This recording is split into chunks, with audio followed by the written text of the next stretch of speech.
Welcome everyone to our webinar. And we have partnered with Test Launcher for this webinar. And we have also three gracious panelists who are going to be helping us share this information with all of the attendees. So we'll go ahead and get started. So my name is Mia Horm, and I am the founder of Creative Analytics. We are a digital marketing agency focused on SaaS and B2B professional services companies. I'll talk about what we do towards the end, but we offer growth marketing services, HubSpot implementation, onboarding, fractional CMO services, web design services, as well as conversion optimization and testing, experimentation, and things like that. So also, I will give Jason an opportunity to introduce himself if he's here yet. If he's not here yet, then we will come back to that. All right, we have three panelists today. First, we have Libby Garcia de Lucian. Did I pronounce your name correctly? Yes. Perfect. Libby, would you like to introduce yourself briefly? Sure. So my name is Libby DeLucian, and I am the founder of Woot Recruit. We do recruiting for the service-based industry, and the co-founder of Service Cart. We use machine engine learning to give consumers quotes for their house cleaning. That being said, I started all this because I had a house cleaning and professional organizing business that I couldn't staff. And that's how I started my SaaS. I filled a gap in the industry. Awesome. We also have Tariq El-Khatib. El-Khatib. Hey, everybody. So my name is Tariq, and I'm the founder of EventHawk. We help party rental companies generate leads and follow up with those leads via text message marketing. We help them pretty much with all aspects of marketing and growing their business to hit their goals within months instead of years. And similar to Libby, and I think most success stories, this was accidental. I had a party rental company myself, and I couldn't find marketers for it, or the right marketers. So I developed this product to help me grow my own business and tripled it with my own two hands. And then now I help other people do the same. Awesome. And we have Kim Dang with Group Convert. Don't know if she's back, if she's on yet, but if she's not, we will continue.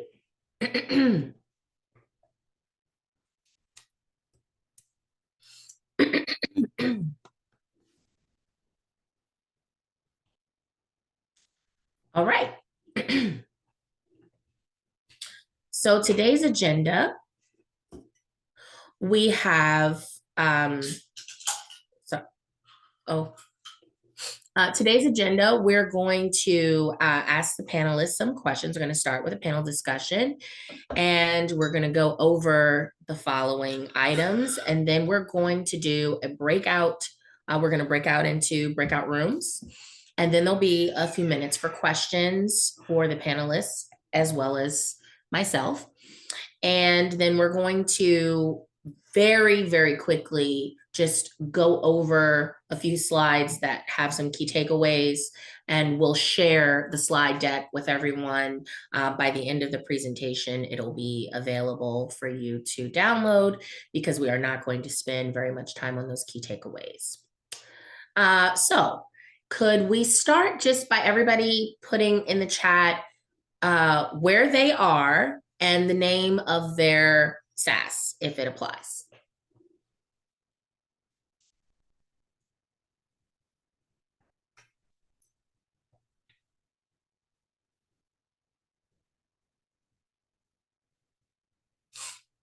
We've got Chicago, Fort Myers, Florida. Justin, where are you at? Plano, New York. Okay. So we'll go ahead and start with the first questions. So the first, sorry, I forgot to mention. So we're going to rotate and ask each panelist a question.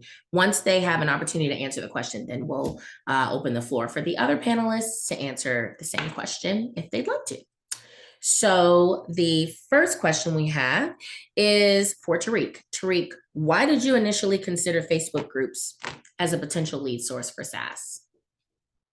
Yes, great question. So I didn't really. I mean, Facebook groups was something that I was part of before I even started my SaaS. I was just in the groups as a member, asking questions, getting help, and I was just part of the community, really taking more than what I was giving. I was learning how to start my own party rental business. And there's these awesome, they say, like, some people say Facebook is dead. I've been interviewing a lot of people for other roles, and like I don't even have a Facebook. But then when you look into it, Facebook groups are like Facebook's strongest leg. True, people may not be on Facebook. They might be, more people are getting on Instagram or whatever. But the Facebook groups there's nothing like that out there for the communities for whatever it is that you're doing. So I was part of these a few groups for my own local business, a party rental business, and I was just part of the community asking questions. And I would ask questions as I started to learn more, like, hey, who uses ClickFunnels, or how do you guys generate leads? And I learned very fast that in our industry anyways, people were pretty behind, right? They were like, what do you need leads for? What's a lead? No, we don't. What's a funnel? Nobody needs any of that. So I was like, wow, it seems like everybody else in the world is using leads and funnels, and this industry's not. So there was kind of like a disconnect. So when I did figure it out, I brought it back to my industry, and it started just kind of like what you're doing right now, Mia. I said, hey, I've learned a lot about leads and funnels, and I've significantly grown my business. I'm considering doing a webinar, like, to show you guys how I did it, just free, like just delivering value. And honestly, at first, it was just like I finally figured out how to quit my job, and I see a lot of people struggling with the same. I'm happy to share that free. Like, you guys can totally do this, because I did it too. And I got like 50 comments right there, like, oh my God, yeah, that'd be awesome. I want free knowledge, right? So from there, people started to message me and say, hey, can I pay you to do some of those things you talked about in the webinar? And I'm like, no, that's not that. I have my own local business, right? But then the demand grew and grew and grew. And the next thing you know, told my wife, like, listen, like, this is kind of something I'm enjoying. I'm considering pivoting. And then Event Hawk was born. But to answer your question, why Facebook groups? I think that if you go out and you just consider Facebook groups a channel, a marketing channel, then you're going to fail. You can't just go in and start marketing. You have to give more than you take. And that's what I would say my biggest my biggest tip here in Facebook groups is give, give, give. Then then people will be more willing to trust you. I see a lot of people just jumping in. It's like, I have this new amazing AI thing that's going to revolutionize, and people just either ignore them or tear them apart because they don't know who you are. Again, for me, it was totally accidental. I was part of the community for years before I ever even tried to sell something. And then it just came natural. People naturally came to me. So that's not to say that you can't do anything today, but I think if you go into it with that mentality of you got to give more than you take, people will naturally flock to you, obviously respecting group roles, etc. Yeah, you answered a lot. A lot of the questions we're going to be talking about. Great answer. Great answer. Okay, I'm going to turn off my camera for one moment. But Libby, would you like to answer? Sure.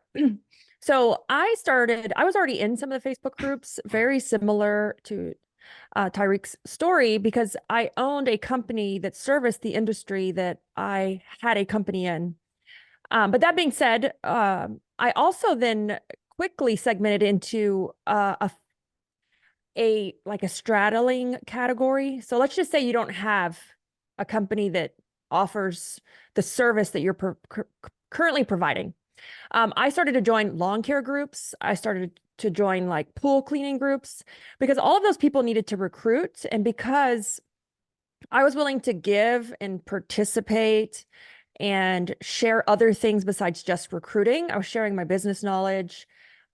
People started to trust me. I earned that trust over time. So like he said, they're not just going to be a simple marketing channel that you can just go solicit. You have to build trust, and you have to build out your personal profile to kind of carry that trust.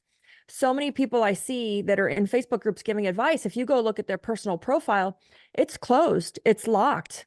You don't know who they are, and it's really hard to trust that answer or that advice. So make sure that your personal profile is in line with the advice and the content you're giving within a group. But that's how I started in groups, completely by accident. But but it is a slow roll, but it's one of the most probably profitable channels of marketing. And here's the other thing with groups, look at the groups you're in. Are people engaging?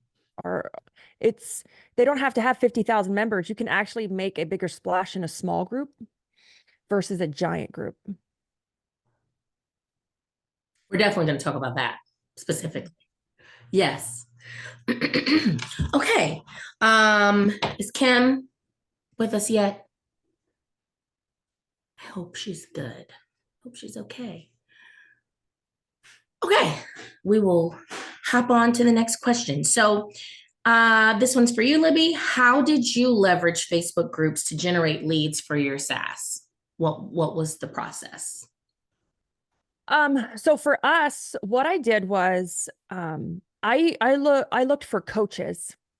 So typically a lot of coaches have Facebook groups because they coach through that Facebook group. Right. So I sought after coaches that serviced the specific industry that I service through my SaaS.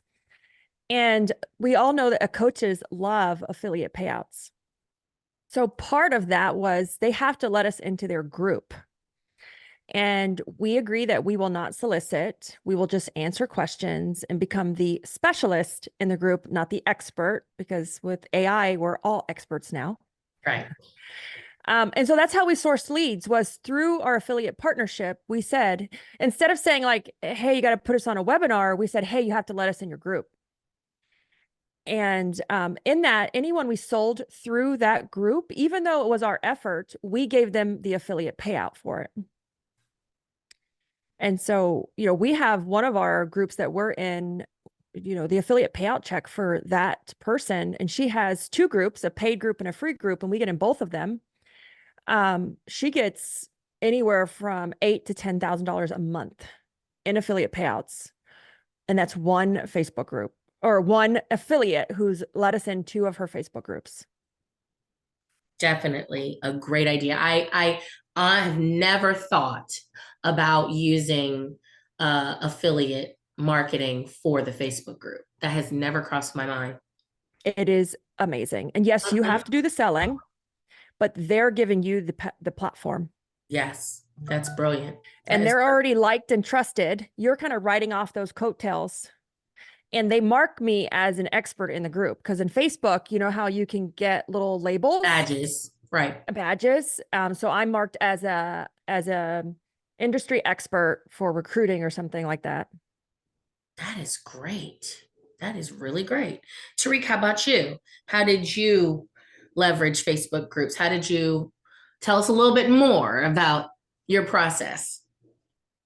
Yeah, so I'm naturally I just love to teach. I was a teacher at a community college, so it's just something I enjoy.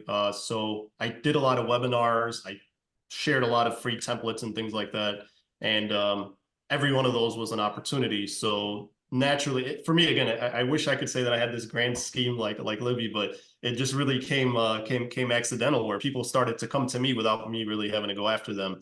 Just giving that knowledge. Now that we have. We're a lot more structured. We have a big team. Now I put like all of my resources into one place where we sell it like a lead magnet, right? So now I have all my templates, all my videos in one place, and it's free. And in exchange for a name, email, phone number, they get it, and then from there we can follow up with them and send them email blast, text blast, that kind of stuff. So that's really what's worked for us. We'll make a post in the group and say, hey, who wants this free template? We'll get a ton of comments, and then we'll send each one of those people in a private message, whatever we promised them. And then sometimes that stirs up a conversation, sometimes it doesn't. But over time, it just builds that trust. And they're like, man, like, you know so much about this. I need help with this thing. Can you give me a quote or whatever? And then we get on a call. Definitely intriguing, kind of what Libby was talking about as far as the affiliate payouts, but we haven't done much of that, but Yeah. It's a good idea. I'll be using that immediately, Libby. Thank you very much. So actually I want to come back to Tariq in a little bit about about, we'll just deep diving a little bit more into what you said, because you were talking about giving these templates and resources in the group, but the group it doesn't belong to you. So I want to talk a little bit more about navigating that. Because I think we those of us who are in groups know that some groups will allow that and some groups won't. And so we're going to talk a little bit more about that. Okay. So what are some tips? This is for you, Tariq. What are some tips you've learned along the way on how to optimize your personal Facebook profile to position yourself as an expert in case group members from those Facebook groups visit your profile? I haven't worked on my profile in a while, actually. I'd be curious to hear from Libby on this one. Because it was never intentional, just kind of happened accidental. I don't really use I don't use my Facebook for anything personal. It's mainly business, which probably is not a good thing because, like Libby said, people kind of want to know who you are, and all my stuff is business. But I've never been like somebody to post a lot about social media. I'm trying to get better and do the whole stories and all that. So it's rough. It has never been. So like the other day, I looked at my profile and it's pretty outdated. So I probably could do some optimizing, but I could.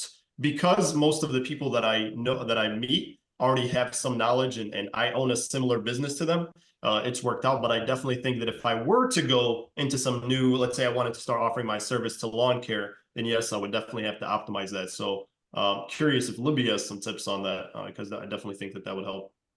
Libby? So what I decided to do with my profile, and I have a team that helps, actually Marilyn is on here watching, is to really pick the buckets of what we're going to post on. So we keep mine fitness, health, and family, very light on the work, because they can get the work stuff at our, work profiles or the Facebook pages. And just making sure that all of it's filled out, getting all your social media handles on there. A link tree is great as well, because you can track, are they clicking? Where are they finding you from?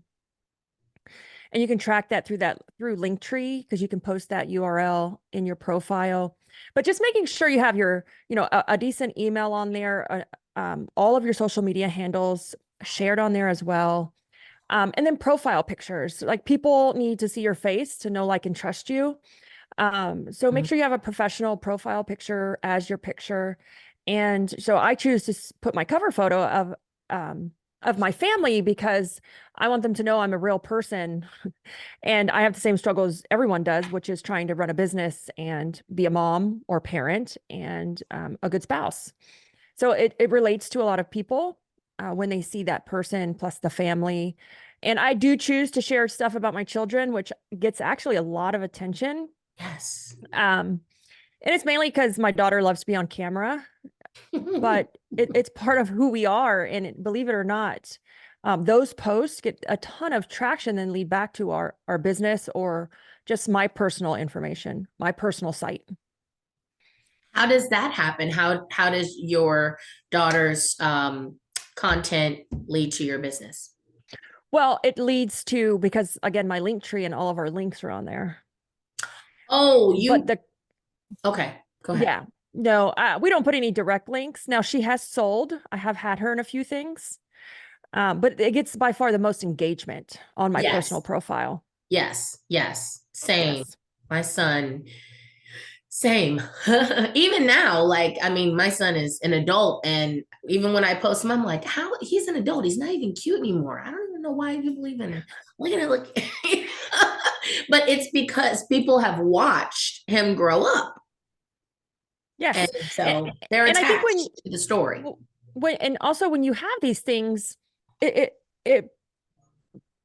people tend to know, like, and trust you, but it also creates this level of stickiness to your product or your service because they feel like they know you. Our customers feel like they know my daughter.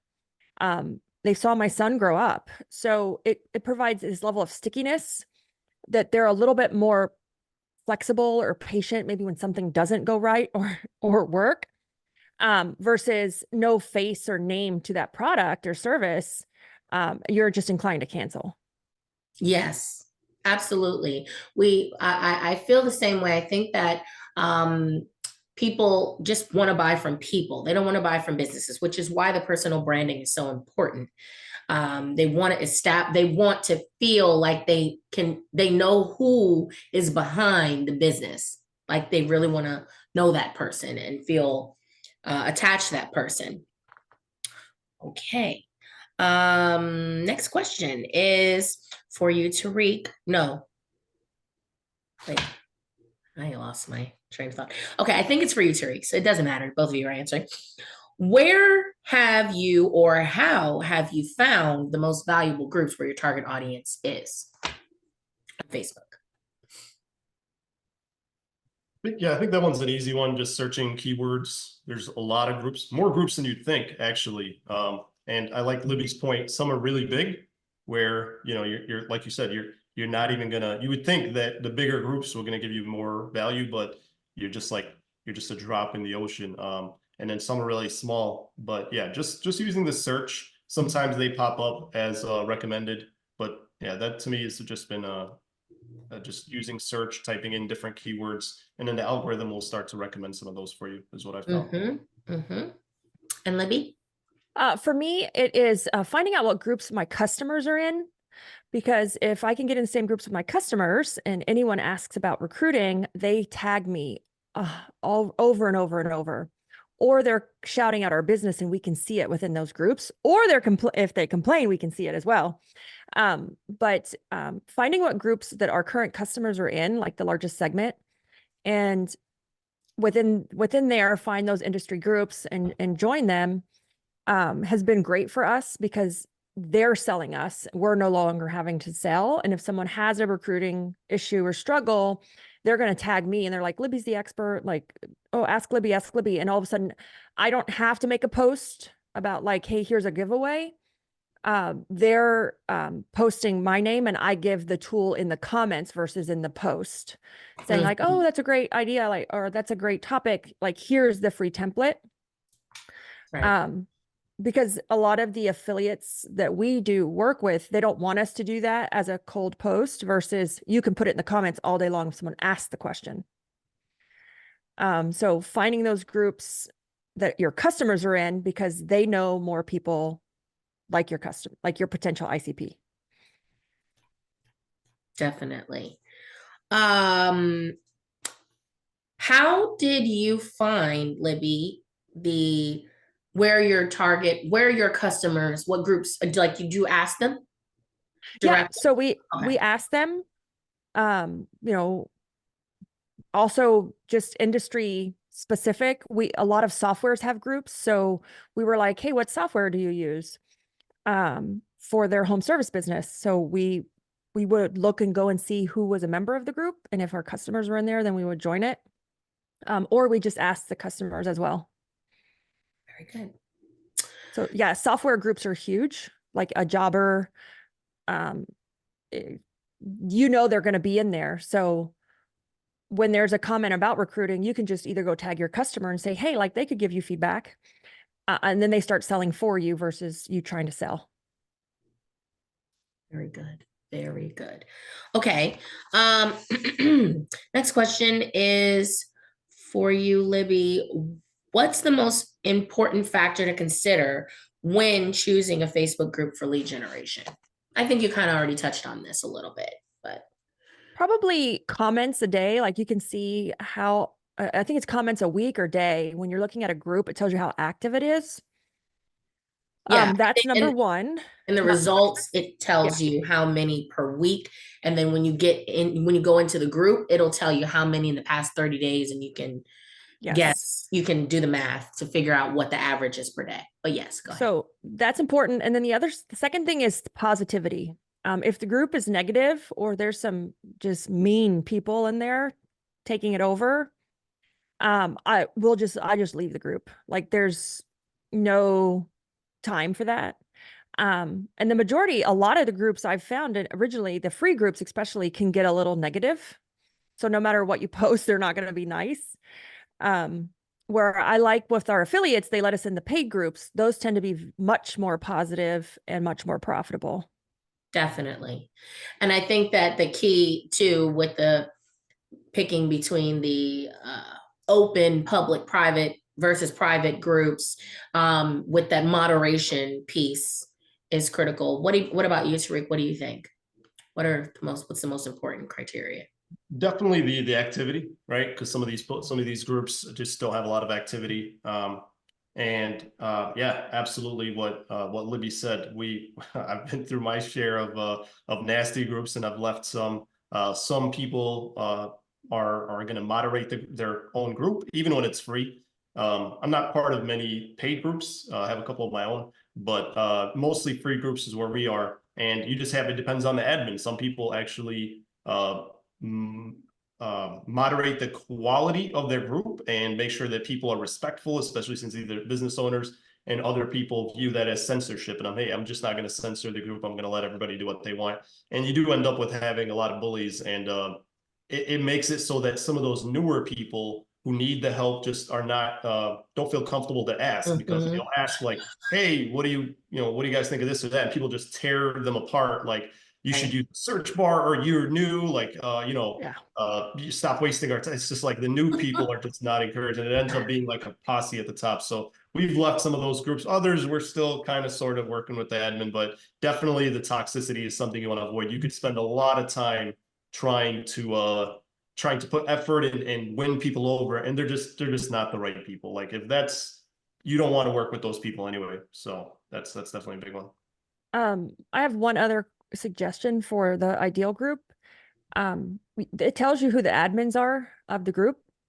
And so I've actually paid my way into groups to be the expert, not an affiliate. Like, so if they weren't an affiliate, paid my way in and give them a monthly fee to be in there as an expert. So you can offer the admin, say, like, if you don't have a industry specific business, but you want in that group, you can contact the admin and give them an offer. Say, hey, I'd love to be in your group. I just want to help. I'm willing to pay you an X amount of money. Or first ask to get it in. If they don't let you in, then you can offer to, like, hey, I'll pay you $150 a month if you like, just let me come in and just be an expert. I just want to share. I just want to help. Promise I won't sell. I've paid my way into a few groups like that that have worked out really, really well. Brilliant strategy. Great idea, Libby. Okay, so next we've got, go to the next slide. We're going to talk about joining groups and understanding the rules. So, Tariq, how do you look at a group and the rules? What are you looking for when you look at the rules? How do you decide whether or not it is potentially promising for lead generation? Yeah, my strategy is just to kind of go broad and then narrow down. I think that you're going to spend a lot of effort trying to vet groups, and you may never hear back, or you may never get in. So I would just apply to a bunch of groups, and I'll even message the admins, kind of like what Libby said, like, hey, this is what I'm thinking about doing. How do you feel about it? I want to respect what you're doing here. Can we work something out? So the rules, a lot of times, they're just copy paste, and they'll confuse you for spam or selling if you mention anything like that. People start to report you. But my strategy is to message the admin first and foremost. So I'll respond to, I'll join the group, I'll answer the questions, and I'll immediately message the admin, like, hey, here's what I do, here's how I can add value. Is this something we can talk about, or I really want to respect what you're doing? Back in the day when I was just focusing on my party rental business, I had one admin respond, and we were just renting out bounce houses. And one admin said, well, you can promote in my group, and I'll even promote you in my group if you give me a free bouncy house rental for my kid's birthday. And she was local, and it was great. And we did that. And she allowed us to promote in her group till today. Now it was a pretty big mom group. Others have just not said anything. We've paid our way into some groups like Libby, where it's like a monthly thing. It's just, you just have to respect the group member or the group admin, because the worst thing, if there's a quality group and you just go in, if they remove you and ban you, you will never get in that group again. They'll never give you the time of day, and that's a very big waste. Versus, I know if somebody came to me and said, they didn't try to sell themselves to me, but just said, hey, here's how I can add value to your group. Do you have somebody that's currently doing that? Just kind of asking those those open-ended questions. And the answer is not going to be yes or no. It's going to be, well, yeah, we have somebody currently doing that, or you know what, it's not something that we've actually considered. Tell me more. Libby? So for us, understanding the rules, we have a spreadsheet with all of the rules of what days can you post, right? So if they allow you to solicit your business, what days are that?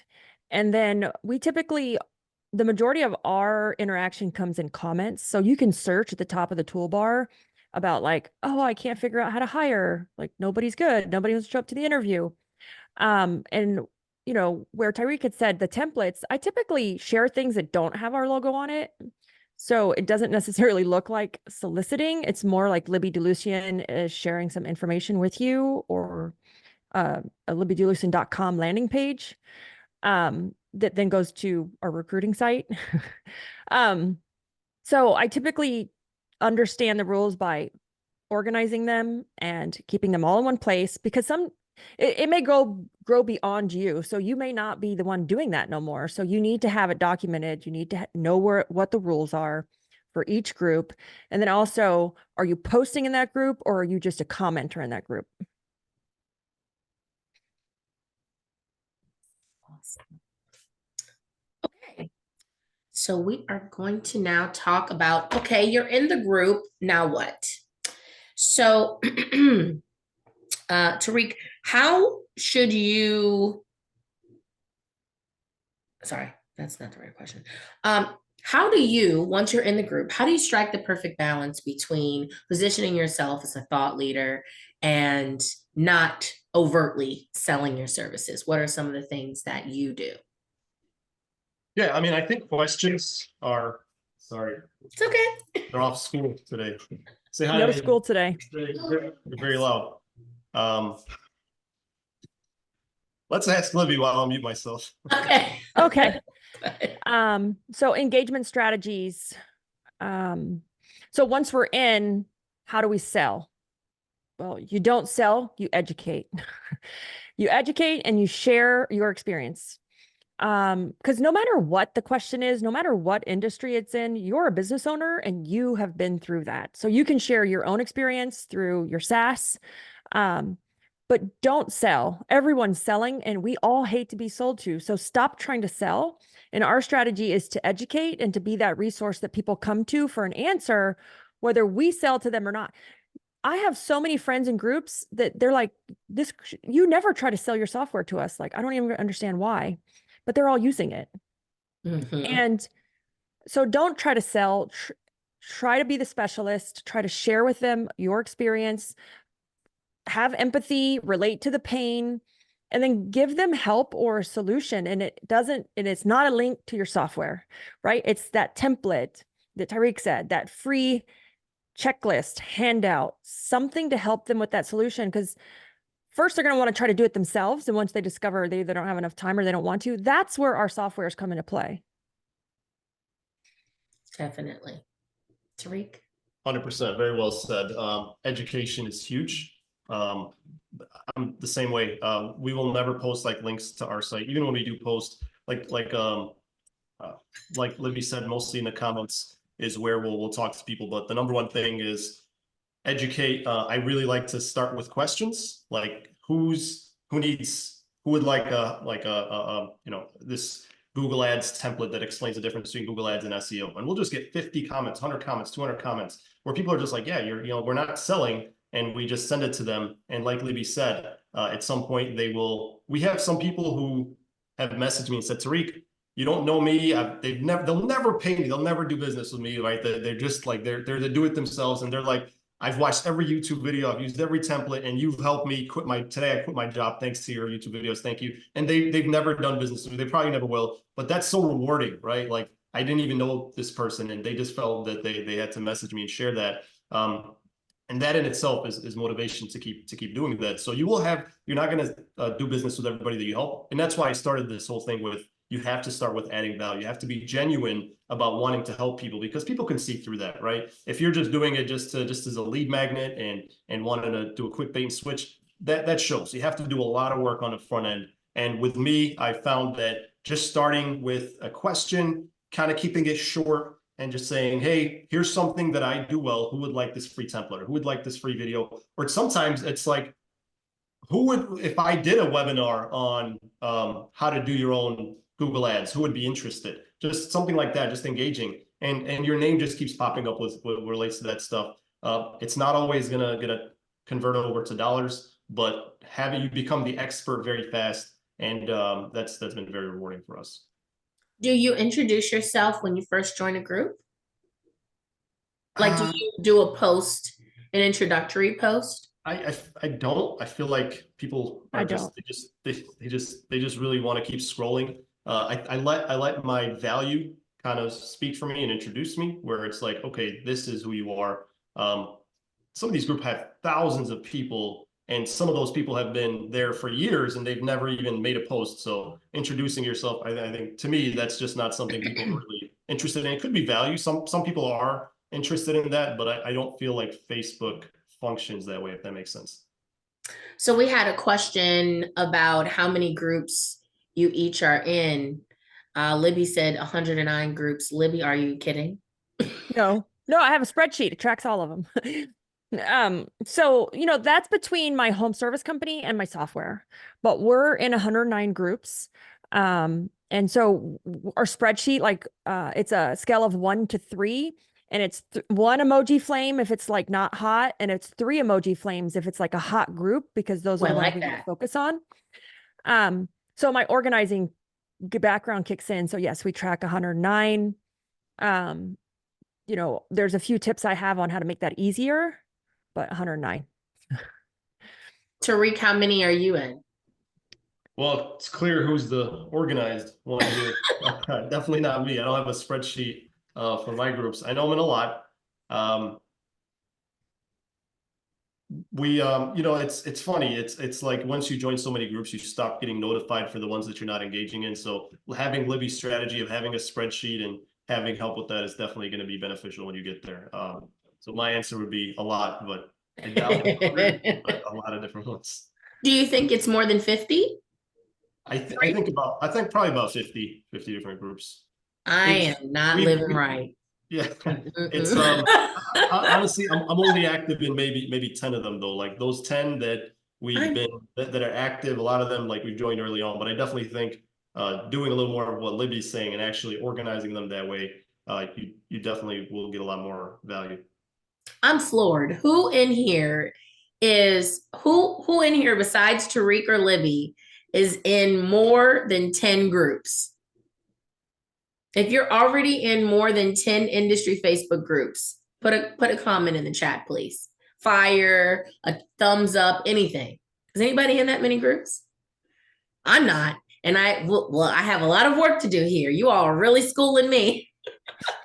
Wow. That is, I remember back years and years ago. Well, I guess it wasn't that many years ago, but I used to be a blogger. And that's when I first really got into Facebook groups. I was a blogger, a food and travel blogger. And I was probably in about maybe six groups or something like that I was really, really, really active in. And I did have a spreadsheet, Libby. So hopefully I get thumbs up for that. But I had a spreadsheet where everything was organized and I had the rules in there and I had the posting days and all that stuff. But I never thought to be in that many groups, but hey, it must work. So good tip. All right. Next question. So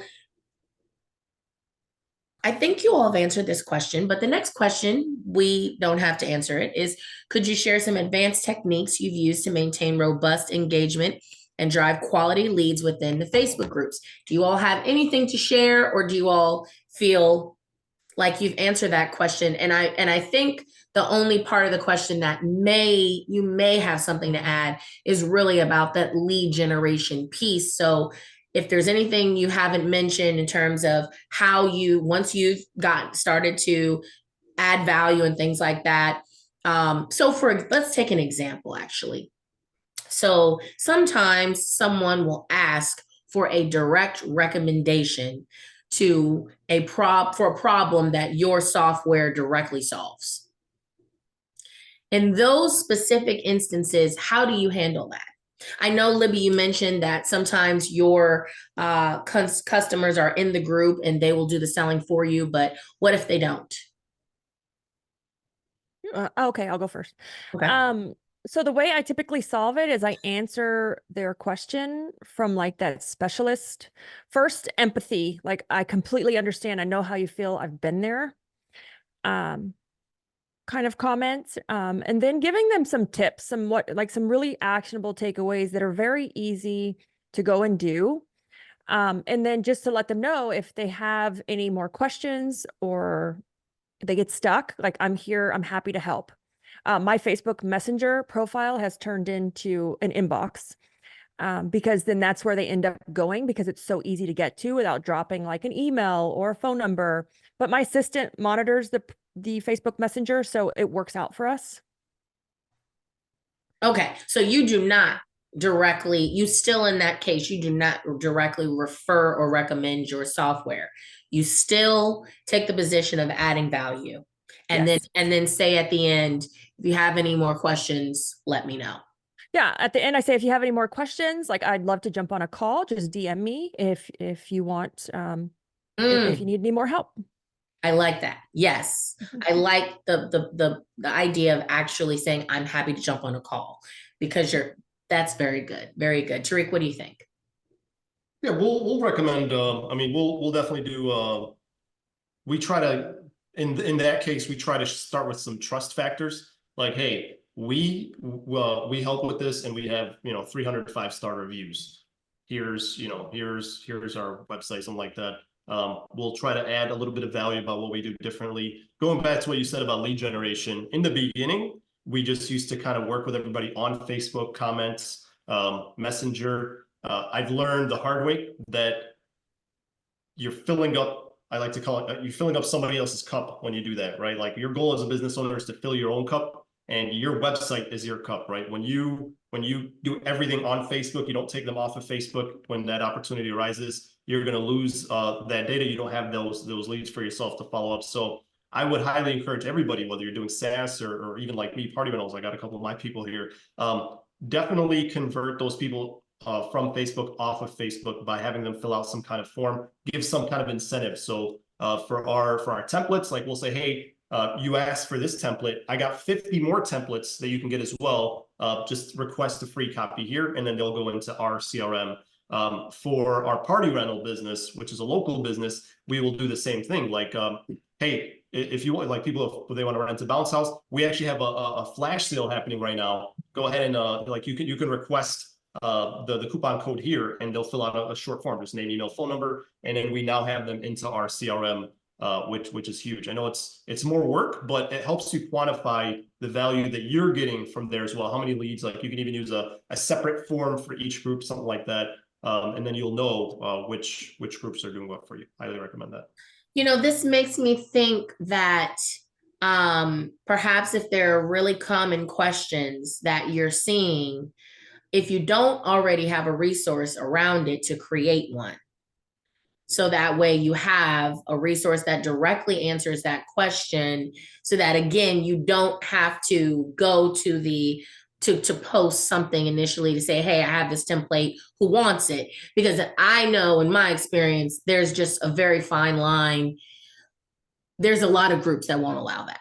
But if you are paying to be a part of the group, or if you have had a conversation, position yourself as an expert with the admins, then that's probably going to work out just fine.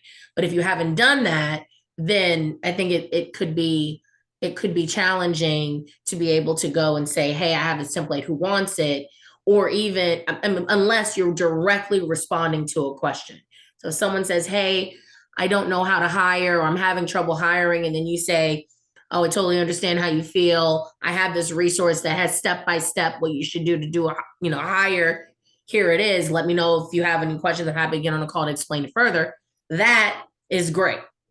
I mean, who can say that's not selling? Yeah, we've done it through blogs as well. So if they're recently asked questions, you can just simply say, oh, like, we just did a blog on that. Like, feel free to check it out. Really, really Um, good. mhm. Do you all have anything else to add on that specific question? Anybody? We have a question in the group. How do you track which customers come from each group? Do either of you want to answer that question? Excuse me. So we Pretty sure track it. Libby does a better job with this than me. We don't, but if I mean, I would like to start, but I would use different forms for each one. But go ahead, Libby. So sometimes maybe they don't go to our website, or they don't, like, even in Facebook Messenger, we'll give them a link. Typically what we do is we track them through HubSpot, so you can tag them. If you're not, and then we relate them to our affiliate. So if you're not using HubSpot, you could track them on a spreadsheet, because, but it's going to be really hard to track every single one, because they may be in multiple groups. They may have seen you there, but then went to your website and a week later decided to fill out a form or a different form. So I wouldn't drive myself nuts tracking it super detailed. But I think that forms are great, and then there's going to be a manual aspect sometimes as well. But tagging them either in a spreadsheet or in HubSpot of which exact group they came from. Tessa, do you want to come off mute and explain why you want to track where each customer, which group each customer is coming from? What's the value for you for that?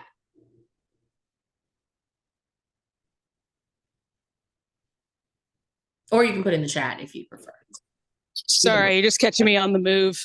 Sure. But no, I was more so out of curiosity, because it got me thinking with Libby's spreadsheet of, kind of engagement of that group and everything. Then how do you, I guess what I'm getting at is, a group might be only one fire emoji, but it's actually producing. Well, that's how it earns its fire emojis. Is it if it's generating customers for you or something like that? So I guess I was just wondering. Yeah, it's exactly. Revenue That's generating. It was just group. kind of a curious question. Yeah. Gotcha. Cool. Another question, what are some common mistakes people make when trying to use Facebook groups for lead generation? What are some common things that people do wrong in the beginning? I think we've touched on a couple things. We know, don't sell, add value. There's definitely a lot of people who come in to groups, and whenever they see someone has a problem that they can help with their service or solution, that's the first thing they're saying. I do that. I can help with that. And they haven't ever added any value to that group beforehand. So it's very different, even though it's still not ideal for you to offer to say, hey, I can do that. But it's different when you've already offered tons of value in the group and you say that, versus you've never added any value to the group, and the only time you speak is when someone has a problem that you can solve, and your first thing is, I can help with that. So what else do you all think? What are some other common mistakes people make when they first get into these groups? I would say just posting once or twice and thinking that's going to work. Having a strategy, how often do you post? So I schedule it in my calendar when I actually go in to engage and reply to people asking for specific questions, because you can, again, search in the search bar. So be consistent, go in and answer questions. And even if they're not relevant to your business, right, that's providing the value. But just thinking that you're going to do it 3 times and it didn't work, like, that's not the way this works. Tariq, any thoughts? One mistake I see, I mean, it goes along with selling, but sharing a link, right? Like, even if it's just not selling, it's like, hey, when you share a link, just the algorithm just significantly limits how many people see it anyway. So I just wouldn't share any links in your actual post. That's just one I see. You mean as opposed to the comment? Put it in the comment. In the comments, yeah. When people ask, definitely in the comments is fine. But I see people who come in here or come into the groups. It is along the lines of selling, but in general, even people who have been doing it for a while, hey, we have this sale going on or this new thing, just sharing the link is just going to limit the views. So you don't want to share any actual external links in the post. That's what I see comment. Even when it is like a freebie, right? Like, hey, check out my free template. You put the link there, and then it's just going to get limited. So I would caution against that. Okay. We are going to break into groups. What we're going to do is we're going to automatically assign everyone. Oh, I had one more question actually before we jump to this. What do you all do to track those leads from a nurturing standpoint? So once you've had a conversation in DM, do you have any follow-up that you schedule, or is there anything you're doing after you have that initial conversation in DM to kind of move them down the sales funnel?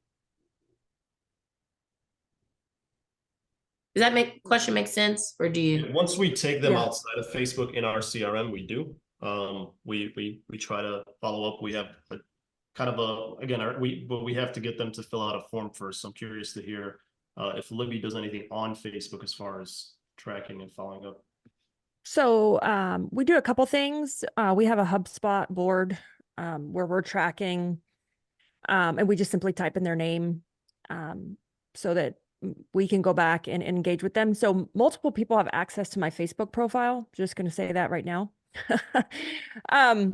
Because the strategy is hard when you're growing and scaling. So they're just tracking it on the board. We leave it unread so that we know to go back and follow up. Anything that's been closed out, we archive. So treating it almost like an inbox so that it doesn't get too out of control. Good. That's good. Okay. So yes, we're going to go ahead and break into groups. We're just going to break into 2 groups right now. And so the panelists and myself will be assigned to one of those groups, and everyone else will be automatically assigned. And then what we're going to do is just walk through an exercise of how to actually find, I've decided I'm going to just on the fly. We're not going to do breakout sessions. We're going to do this activity here in the main room. Okay. So that way we don't have to break up into smaller groups. And it's enough people. I mean, it's a small enough group where we can do that. So what we're going to do is I'm just going to show you how to step by step, how to identify and join groups that may be helpful for lead generation for your business. So I'm going to stop sharing for a moment.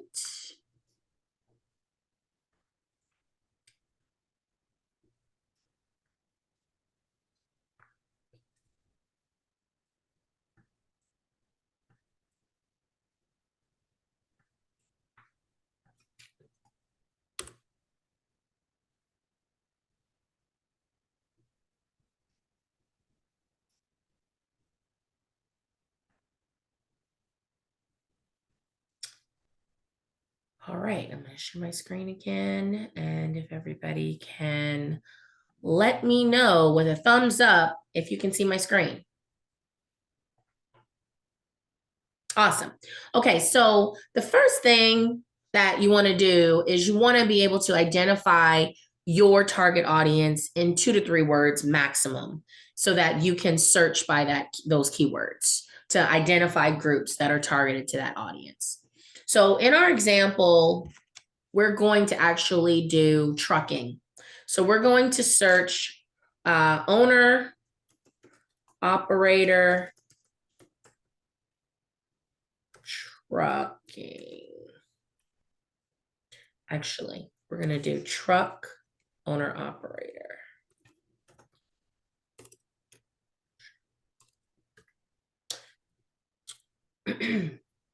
And this is going to, I'm going to only look at groups to see what is available. So there's a few criteria we're looking for. And actually, one more moment, I need to pull up my notes here.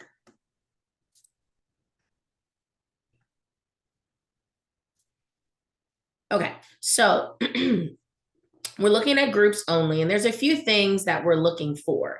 So the first thing we're looking for, or looking at rather, is the title. So we're going to look at each group. We're not going to go through all of these. There's so many I can't even, what happened to my camera?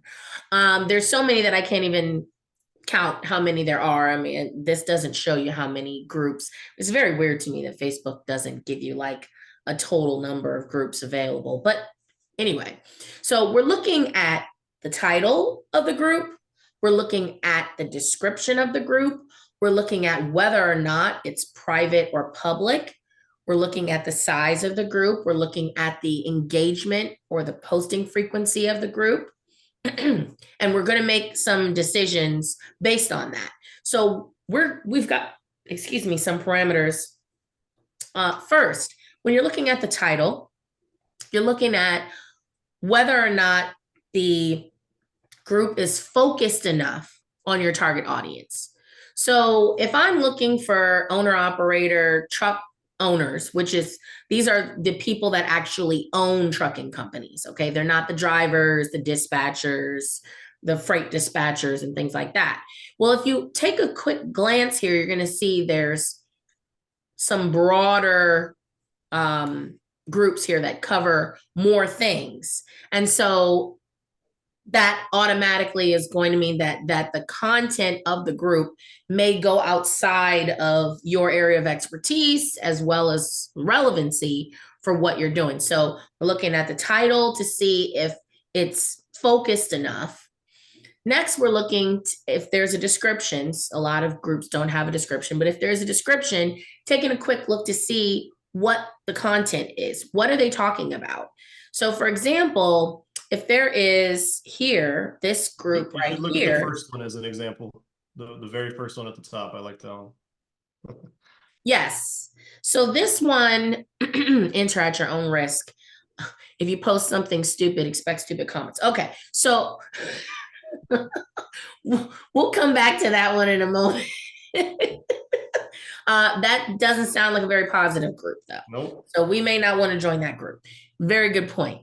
But if we're looking, for example, at this group down here, this group is for trucking jobs, load boards, dispatchers, freight. So now we're talking to a much larger audience. We're talking, there's going to be people posting about jobs that they have to offer or that they're looking for, all kinds of other related information. Why does my camera keep changing? All kinds of other related information, and it's probably not going to be focused enough for us. Okay, now, Libby, I'm wondering, do you do that? Because do you focus that much, or because you're in so many groups, do you kind of widen the net a little bit and it's okay if there's other people in your group that may not be your target audience? No, I look at the title and the number of people in the group, and then also the daily post engagement. So it's like 10 a day. But say like the public group that has 133,000 people with 10 posts a day is really large, versus I could go to the 15,000 member group that has 10 posts a day, and it may be more beneficial. Absolutely. So it is some beta testing, like some A/B testing, not beta testing, A/B testing to say, you know what, this one wasn't good, I'm going to leave it. And looking at what are you after? Can I make a bigger splash in a smaller pond versus a giant group like that 133 member one may be harder to. Totally. And I think the title I'm a little bit more flexible with, because it's still relevant. They'd still be truckers if they're looking at dispatching and freight brokers, and it could still be relevant versus skipping it. Okay. And then we're also looking at whether it's public versus private. So if it's private, they're going to be asking some questions. There's going to be some moderation. They're going to be selective. They're going to kick people out if they don't follow the rules, and they're going to do other things, which is beneficial really to keep the quality of the content and the interactions of the group optimal. Next, we're looking at go ahead.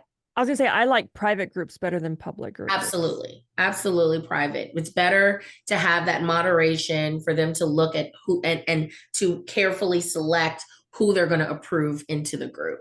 And then the size of the group, as we talked about earlier, the size of the group does matter.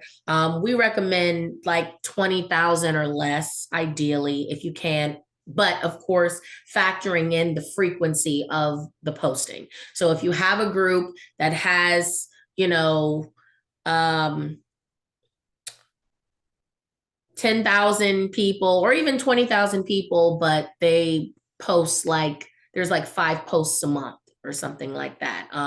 That's just not an engaged group. So it doesn't matter that you may have access or that your target audience may have joined that group. They're not active in that group, and the group is not really being run. So it really does matter how the group is being run to foster that engagement. And so if there's very little posting, that usually means that the moderation and the administration of that group is lacking. They're not really driving some conversation and reasons for people to have those conversations. So in terms of how many posts per day, we recommend at least 5 posts per day. Do you all have any thoughts on that? Do you think that's a good number, or 5 posts per day in one group?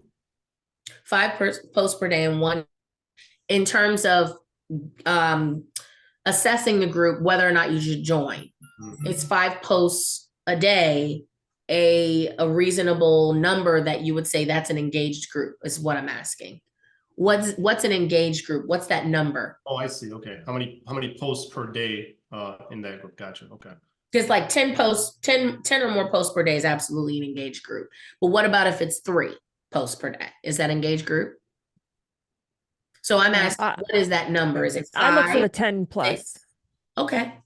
I think it's a flaw in Facebook that that's their max. Like, it'd be nice if they showed more. How many?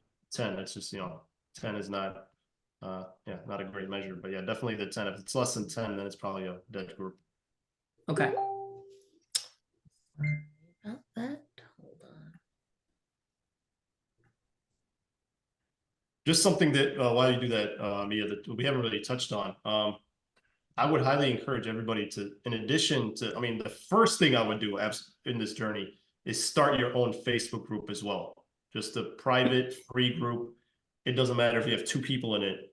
As you start to work in other people's group, one day you'll have your own engaged group, and then that's where you make the rules, and then you could be the person that's like affiliates. I don't think that's something we touched on. I don't know if you guys have anything with that, but even if you're local, having imagine like some local business owners that are on here, having a local moms group that's yours, then you're the one that controls, make sure that you dominate that. That's something I highly recommend. Yes. Definitely is another strategy. And we decided that for this particular webinar, because there's so much that goes into the creation of that group, the management of that group, and all those other things, it was just going to make this a very long webinar if we kind of segued into the creation of groups, because there's a ton of work in terms of creating the rules, having a way where you can capture people's contact information, because as you mentioned, if you don't capture people's contact information when they're joining your group somehow, or get them to download something, then now Facebook owns your group, not you. You don't own that email list. You don't own people lose Facebook groups with hundreds of thousands of people. It happens all the time. Their Facebook profile gets hacked. Now somebody takes over their 250,000 person group. Their whole business collapses. There's just a lot of things to consider there. So anyway, so we are now, I mentioned, okay, so how large should the group be? We usually say between at least 500 people, ideally, and no more than 20,000, ideally. You can color outside the lines with those numbers, but it's a good range where once you get past that 20,000, you're probably going to be competing with other competitors in that group. And it's going to be a lot harder for you to stand out in that group. It's also going to be a lot harder for you. I mean, even if there's 20,000 people in the group, 20,000 people are not going to see your messages ever. Maybe not even 10% of the people in that group are going to ever see any of the messages that you post. So there's really no point in trying to go too big, you know? We talked about post frequency. And another thing that you can consider here is a couple things. One is, do you have friends in the group? If you have friends, personal friends in the group, that is a very good indicator of the quality of the group. If you have multiple friends in that group, it's even more indicator. It's the same as if you posted on your Facebook profile on your personal page and said, hey, I'm looking for a recommendation for a plumber, and you get 50 responses, but 3 of those responses from your friends are the same person.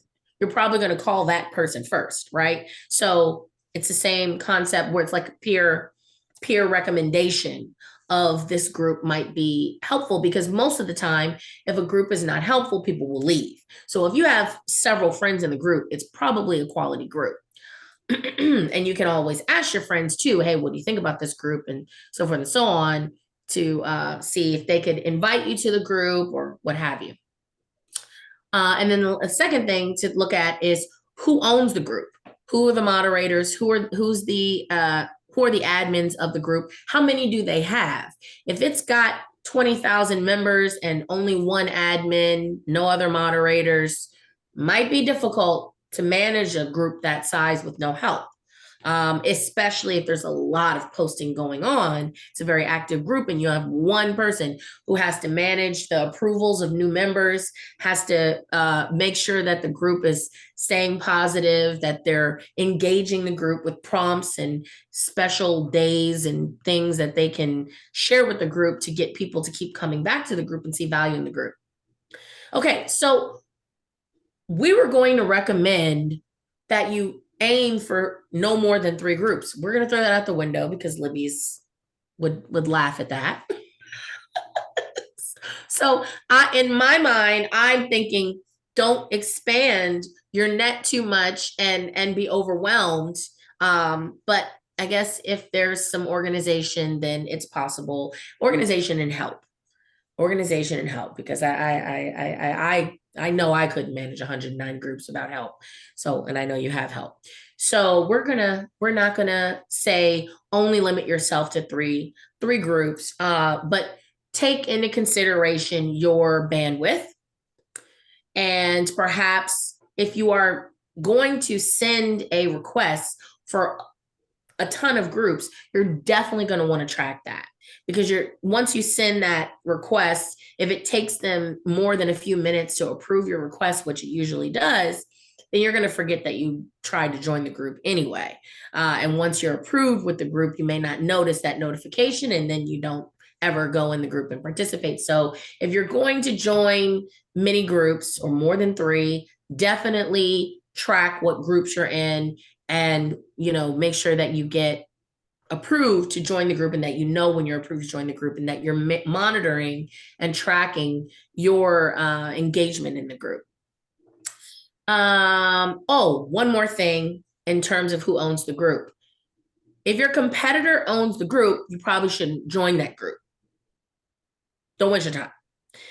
If a competitor means if they're doing something, so if I'm a marketing agency and I go find a group and it's run and owned by another marketing agency, it's just no point, in my opinion, to try to join the group. Okay, so you want to make sure that you are active in that group, right? So we're not actually going to join any of these groups, but we're going to pick a couple really quick before I go into being active. We're almost done, just so everybody knows we're of the time. So we're going to pick a couple of these groups. One is going to be this group here. So owner operator trucking. It's a private group. It's got a good amount of people in the group. It's a little low on the posts per week, but it could be a lot of posting previously, but what we're going to at least look at it and see what it says. So this is doing only 2 new posts. Well, 2 new posts today. So they had 2 posts today, 15 in the last month, which is interesting, means more posts today than on average for the rest of the month. But, and also the group simply says no promotions or spam. So this is something that a group that you could potentially test if this is your target audience, and see if there's enough engagement for you to make an impact in the group. Because you have to balance between how many people are in the group, how active the group is. Maybe you'll be able, depending on both, whether or not you'll be able to make any impact in the group. Another group, I'm sorry, that is not the group. Where is the group? It was the same name, but just slightly different. Where is that group? Can I give a piece of advice while you're doing that we've done? Mm-hmm.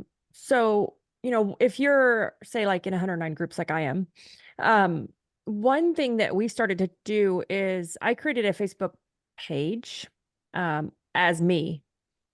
And many groups allow pages to now join groups. So I am joining the group under my Facebook page. And the reason I'm doing this is because then my team can moderate and be admins to that profile and that Facebook Messenger. And so it makes it more scalable versus doing all this on your personal profile. Very good idea. Excellent idea. Okay, so this was the group I meant to say. It was the same name, but just slightly with the parentheses. So this group has almost 12,000 members. It has 1 admin. It has had 110 posts in the last month. So that's a lot more active than the other group that I didn't mean to click.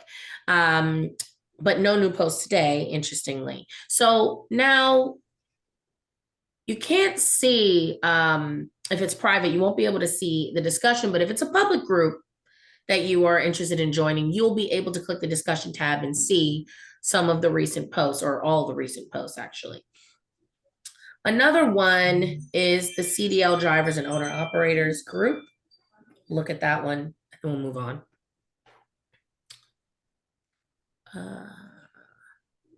CDL, where was that?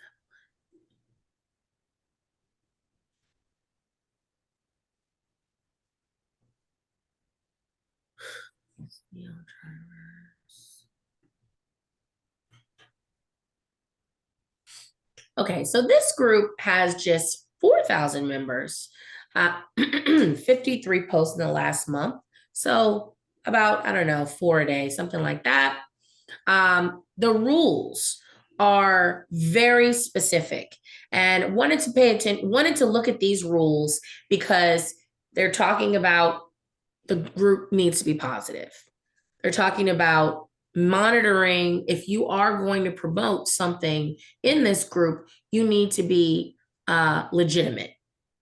So this means that they really care about what's going on. They're trying to protect their members from scams, from illegitimate businesses who may be trying to promote their services to them. So these are things that you should be looking at, because again, if the quality of the group and the moderation and administration of the group is high, then you're probably going to have a lot better experience and a lot better results in that group. So basically, once you're ready, you're going to click the join button. Once you've identified it, keep track of it in a spreadsheet like Libby does, and then make a decision. Look at the questions that are being asked to join the group and make a decision on if you're comfortable answering those. And then, as Libby and Tariq both said, you can also reach out to the admins to see if you can let them know what your intentions are in the group, how you intend to add value to the group. I don't understand why my camera keeps changing. It is driving me nuts. And make it have an opportunity to come into the group as an expert potentially. Does anybody have any questions? Now we're opening up the conversation for questions for a few minutes, and then we will wrap up.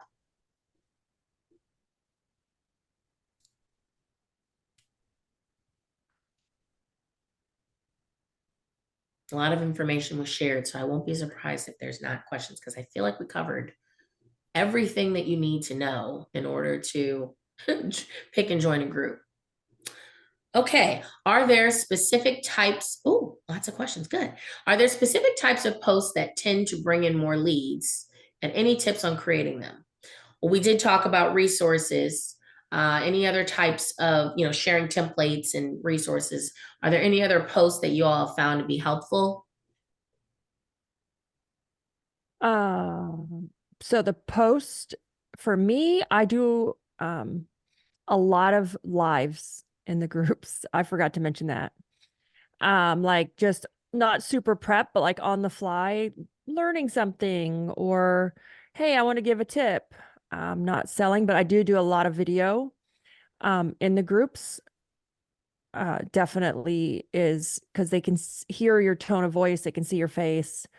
And a lot of people don't do video, so you automatically stand out. How do you measure the success of your lead gen efforts within the Facebook groups? And I know, Libby, you mentioned that you have a HubSpot board. Could you talk a little bit more about that HubSpot board? So we just have a HubSpot board to track if they've DM'd us, if they've private messaged us. And if we're having a conversation with them, that's all we're tracking in that HubSpot board. The way we measure the success is the amount of either customers we have in that group or lead revenue generation that we've come from that group. And for us, a lot of the groups that we're in are affiliates, the big moneymaker groups, or are affiliates or partnerships with the software directly. And that's easy to measure because they get a percentage of the revenue in perpetuity. Yes. And then they recommend us in that group. Yeah, it's part of our affiliate and partnership deal. But I mean, I have one affiliate that's brought us like more $500,000 in revenue from a Facebook group. Now that's a unicorn, but they exist. And again, she's a coach and a consultant. So we measure it based off of the amount of revenue it's bringing us or number of customers in that group. And when you say a HubSpot board, do you mean like a report? Are you like doing? Yeah. Okay. It's just like a journey board in HubSpot where we're measuring, we're manually typing in their names and the last time we talked to them so that it can automatically remind us to go and message that person again. Gotcha. And where they are in that touch point.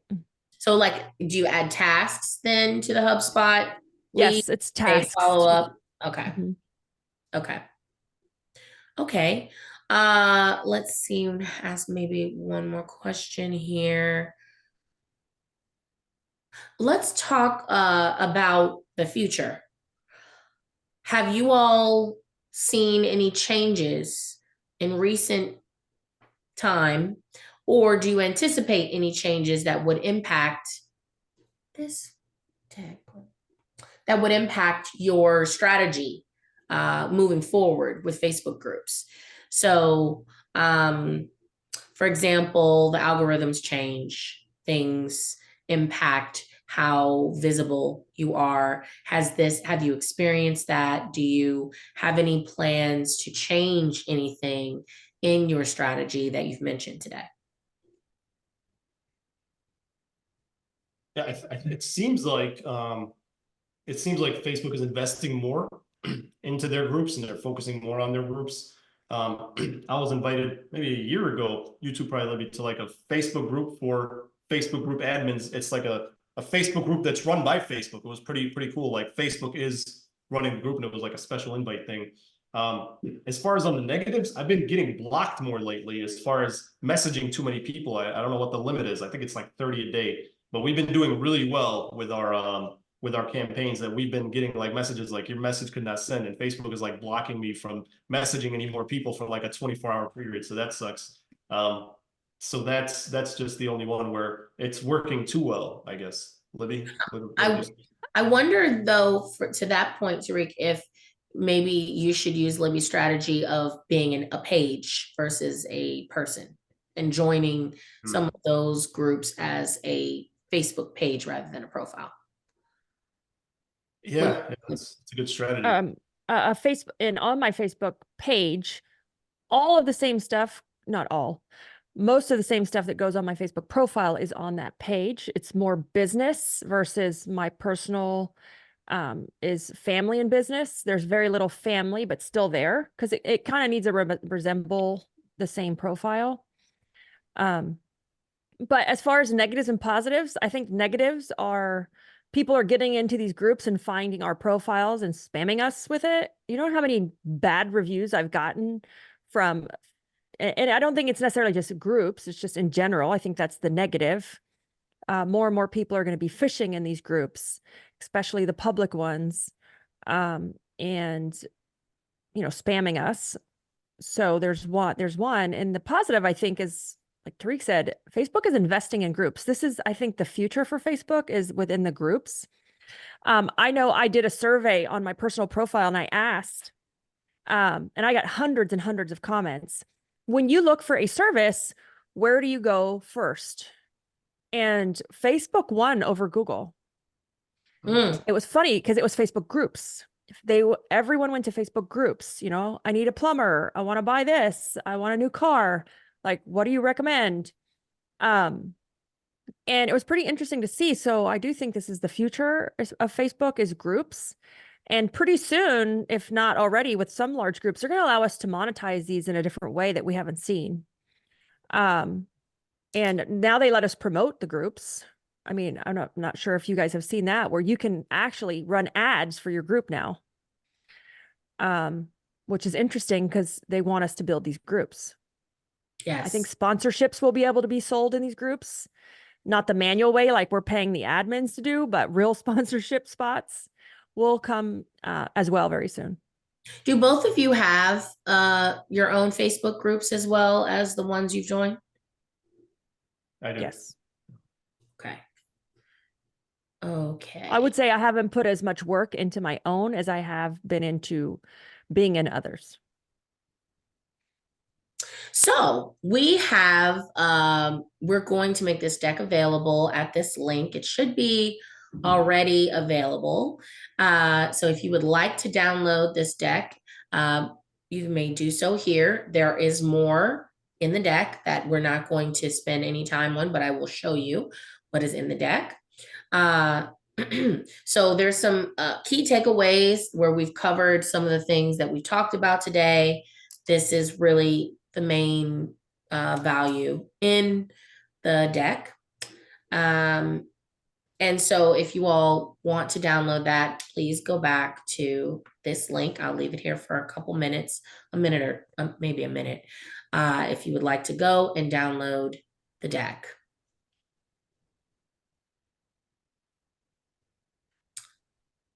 Okay. Thank you for the opportunity. Thank you, everybody, for joining. This has been fun. Yes. I learned a lot. Thank you, Libby. Yes, thank you both so much. What a great discussion. Really, I feel like we nailed everything. Like, I feel like all the things that somebody needs to know in order to do this and do it like a pro, I think we've covered. So creative analytics, we offer the following services. I'm not going to spend any time on this, but if you need any help executing any of these services, please let us know. And I also want to make this slide available in case you would like to connect with Test Launcher, our co-branded partner for this webinar. They offer QC services for software.